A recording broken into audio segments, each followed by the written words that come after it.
साल 1947 19 जून की वो सुबह डूंगरपुर के रास्तापाल गांव में अंग्रेजों की पुलिस एक मास्टर को रस्सी से बांधकर घसीट रही थी।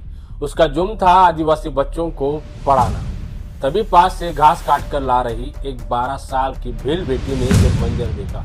उसने न डर देखा न बंदूक की परवाह की। उसने अपनी दराती निकाली और पुलिस की गाड़ी से बंधी रस्सी काट दी।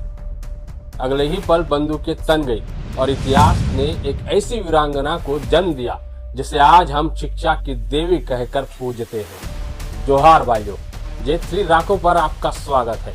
आज बात उस बेटी की जिसका नाम था कालीबाई भील।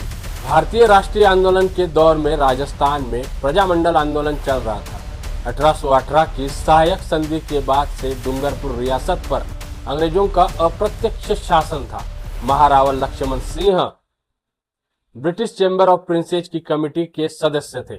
नानाभाई खाट भील राजस्थान सेवा संघ के जरिए आदिवासी इलाकों में शिक्षा फैलाने का काम कर रहे थे। गोविंद गुरु के आंदोलन की प्रेरणा से महारावल और अंग्रेजों को डर था, पढ़ा लिखा आदिवासी अपने हक अधिकार मांगने लगेगा। इसीलिए पाठशाला बंद करो अधिनियम लागू कर दिया गया।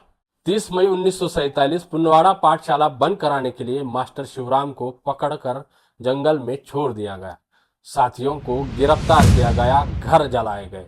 रास्तापाल गांव में नानाभाई खाट के घर चलती पाठशाला, जहां शिक्षक सेंगाबाई रौत आदिवासी बच्चों को पढ़ाते थे, अगला निशाना वही बना। 19 जून 1947 की सुबह मैजिस्ट्रेट और पुलिस अधीक्षक रास्तापाल पहुंचे। नानाभाई खाट से चाबियां मांगी गई, उन्होंने ठुकरा दी।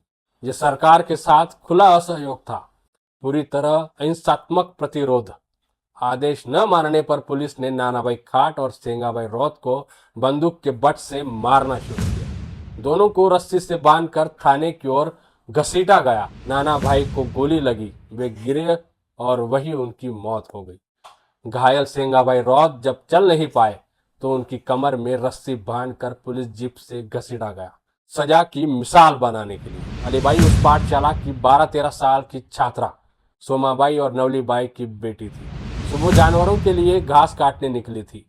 उसने अपने मास्टर को घसीटे जाते देखा। बिना डरे पुलिस से पूछा, मेरे मास्टर को क्यों घसीट रहे हो, उन्हें क्यों मार रहे हो?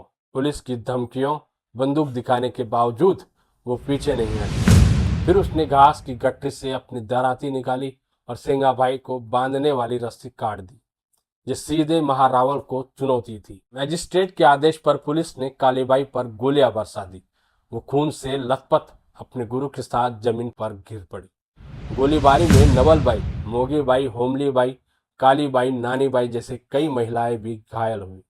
ढोल की आवाज से भील इकट्ठा हुए, पुलिस भाग खड़ी हुई। तीर कमान लिए लोग घायलों और शवों को डूंगरपुर अस्पताल ले गए।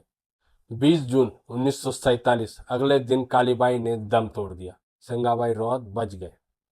शहादत के सिर्फ 2 महीने बाद देश आजाद हो गया। महारावल ने प्रजामंडल नेताओं को रिहा किया।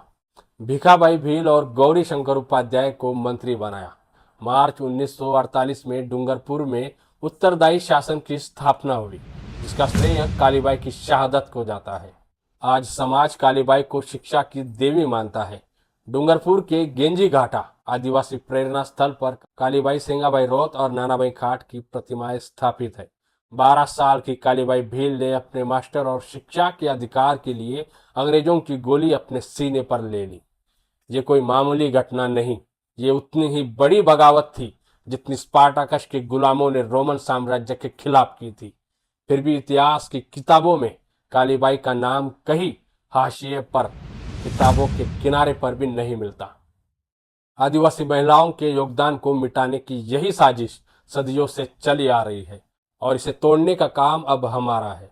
अगर कालीबाई की कहानी ने अपने भीतर भी जल जंगल जमीन के लिए गर्व जगाया है तो इस वीडियो को लाइक करें, अपने गांव शहर तक शेयर करें और चैनल को सब्सक्राइब करें, ताकि हमारे वीर वीरांगनाओं की कहानी हर आदिवासी युवा तक पहुंचे। क्रांतिकारी जोहार। जय आदिवासी, जय भारत।